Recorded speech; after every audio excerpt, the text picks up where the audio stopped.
Hello sa ating mga viewers and followers. Today's video ay magbe-bake tayo ng blueberry cheesecake. So dito ito yung finished product after baking ng ating blueberry cheesecake. So ito yung step by step kung paano natin binake ang ating blueberry cheesecake.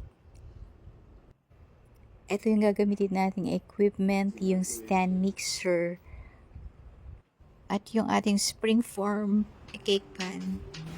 Ito yung mga ingredients natin: 5 eggs, 200 gram of butter, 200 gram of graham crust, 495 blueberry for toppings, 6 pieces of 225 gram of cream cheese, 4 tablespoons of all-purpose flour, 240 gram of sour cream, and 1 cup of sugar.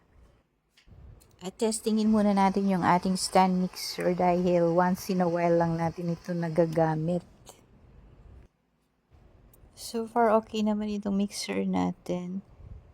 12 years ko na siyang ginagamit. So, yung naka-attach dito, yung paddle attachment na pang-blend sa ating mga ingredients. So, start na tayo mag-mix ng mga ingredients. Unahin natin yung cream cheese. Isa muna yung nating ilalagay. At ilagay natin yung ating mixer sa low speed muna. At ilagay na natin yung ating panglimang cream cheese. At yung ating last na cream cheese pang-anim. Then, iset na natin siya sa high speed para ma-blend na niya yung 6 na cream cheese na nilagay natin. Yan, i-mix na natin siya ng mga 1 minute para maging smooth yung ating cream cheese. Then, stop. Scrape muna natin yung sa gilid hanggang ilalim para ma-blend ng mabuti. Then, yung pangalawang ingredients, lagay na natin yung ating eggs.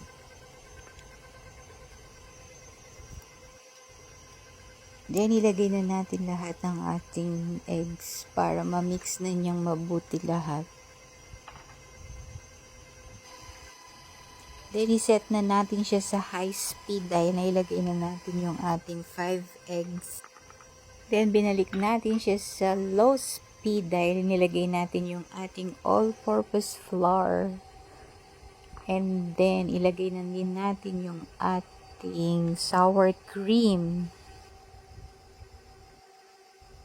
Then, scrape muna natin siya hanggang ilalim para ma-blend niya lahat ng mga ingredients. Then, iset muna natin siya sa medium speed para ma-blend niya yung mga nilagay nating ingredients. Then, yung last ingredients na natin ilagay yung sugar. And then, iset na natin siya sa high speed para ma-incorporate na lahat ng ingredients. So, ayan, na-blend na natin lahat ng mga ingredients. Pwede na natin siyang i-turn off.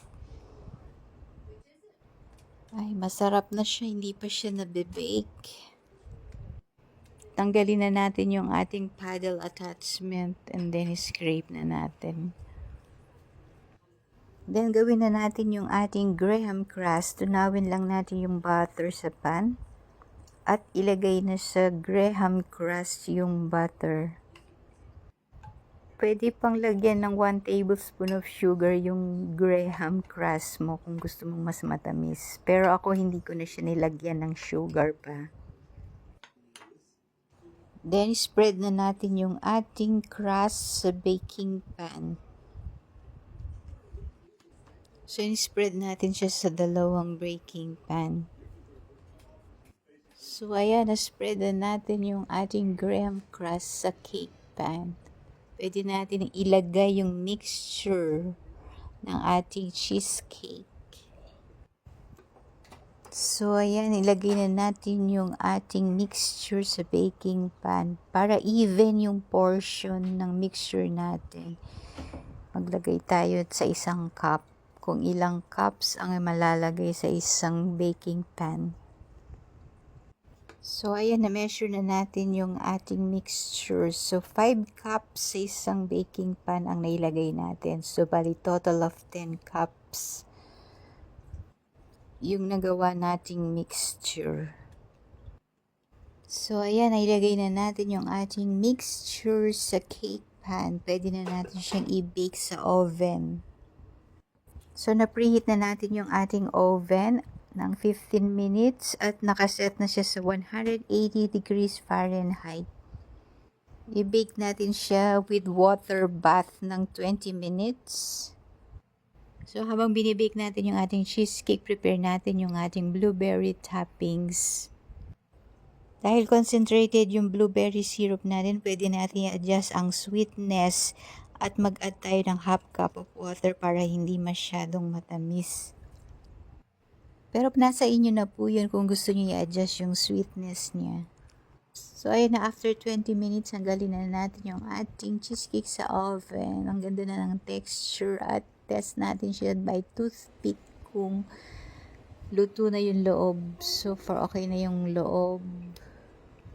So, after 20 minutes, ayan, tapos na yung ating pangalawang cheesecake na na-bake. Ang ganda ng texture niya na golden brown. So, tapos na natin i-bake yung ating dalawang cheesecake. Palamigin muna natin siya ng 15 minutes bago natin ilagay yung ating toppings. So, ayan, after 15 minutes, pwede na natin i-spread yung ating blueberry toppings on top. So, after natin ma-spread yung toppings, pwede na natin siyang i-refrigerate ng 1 to 2 hours para mag-set yung ating toppings. Dahil sabay yung birthday ng aking mag-ama ngayon, October 4, 2023, nakapag-bake tayo ng kanilang paboritong blueberry cheesecake. And then after 2 hours, ito na yung ating cheesecake na galing sa ref. Na-set na yung toppings niya. Pwede na natin siyang i-slice. So, meron pa siyang extra additional 1 can na blueberry toppings na concentrated. So, yung costing natin kapag binenta natin ito ay nasa 1,300 pesos ang bawat isa sa 8x8x2 inches cake pan. So, ayan, very smooth and soft, creamy yung ating blueberry cheesecake. Thank you for watching. Bye-bye!